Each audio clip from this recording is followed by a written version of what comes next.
Fashion show या सगळ्यांच्या निमित्तानं सगळ्यांना आपण एकत्रित केले.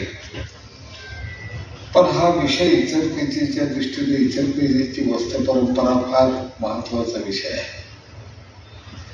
तुम्ही कालपासून या सगळ्या विषयामध्ये मग्न झाला असाल, बघत असाल, समजून घेत असाल की देवाधिकापासून सुंदर वस्त्र परिधान करायचं, जरी काम केलेली, जर्दोशी असलेली, वेगवेगळ्या इवन खडे कपड्यावर लावायची परंपरा देवाधिकांच्या काळापासून होती. त्यावेळेच्या त्यांच्या ड्रेसमध्ये आपण अनुभवतो, बघतो फोटोमध्ये किंवा चित्रपटामध्ये अतिशय सुंदर अशा पद्धतीची वस्त्र त्यांच्या अंगावर असतात.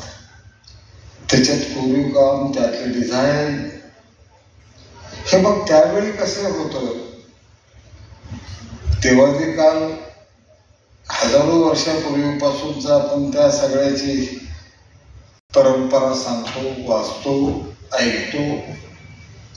पण त्यावेळी सुद्धा ही वस्त्र त्यावेळी देवाधिकाला कोण पुरवत असेल, कोण मिळवत असेल, इथनं या सगळ्या परंपरेची सुरुवात होते.